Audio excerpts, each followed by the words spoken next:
बिस्मिल्लाहिर्रहमानिर्रहीम। मैं हूं doctor Sikandar Budai, doctor studio Sargodha से। आज हम बात करेंगे एयर क्वालिटी इंडेक्स में। एयर क्वालिटी इंडेक्स है क्या? बेसिकली ये फ़िज़ा में जितने भी मुज़र ज़र्रात होते हैं जो सेहत के लिए होते हैं और आलूदगी उसकी जब मेजरमेंट करते हैं तो इसी को एयर क्वालिटी इंडेक्स कहते हैं।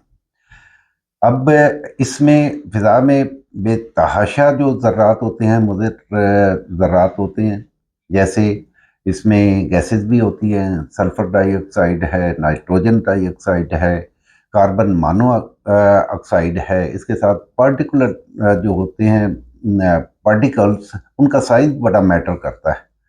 और ये अगर 50 से कम हो किसी शहर की या किसी इलाके की तो ये इसको इंतहाई सेहत के लिए मौजूं करार दिया जाता है। और अगर ये 50 से लेकर 100 तक हो तो ये भी एक्सेप्टेबल है।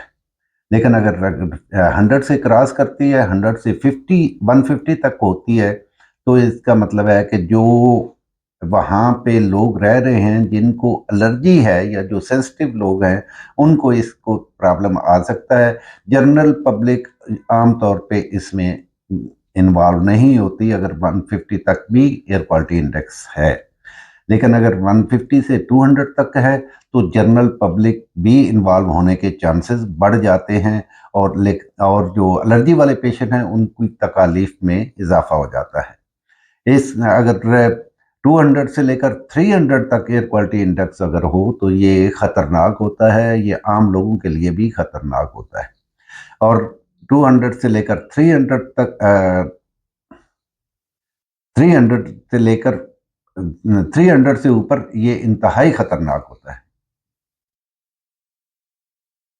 इसके साथ साथ एक और बात बड़ी जो अहम है कि इसकी वजह से जो बीमारियां होती हैं, जो दमा के मरीज होते हैं उनमें तकालीफ बहुत बढ़ जाती हैं अगर ये ज़्यादा होता है।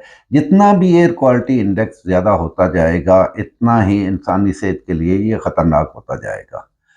इसी तरह लोगों में नमूनिया और ख़ास तौर पे बच्चों में बूढ़े लोगों में नमूनिया के चांसेस बहुत बढ़ जाते हैं। आँखों पे जो असर होता है, एक तो एलर्जी होती है आँखों में, ख़ारिश वग़ैरह और एलर्जी बहुत ज़्यादा हो जाती है, साथ-साथ कैटरेक्ट होने के भी चांसेस बढ़ जाते हैं। इसी तरह जहाँ पे एयर क्वालिटी इंडेक्स ज़्यादा होगा वहाँ जो स्ट्रोक है यानी फ़ालज के अटैक होने के चांसेस ज़्यादा होते हैं, वहाँ हार्ट अटैक होने के चांसेस बहुत बढ़ जाते हैं। और इन द लॉन्ग रन ये फेफड़ों की बहुत सारी बीमारियाँ जैसे सीओपीडी और इंटरस्टिशियल लंग डिजीज जैसी साल साल बाद अगर एक्सपोजर कंटिन्यूस रहता है तो वो भी होने के चांसेस बहुत ज़्यादा बढ़ जाते हैं।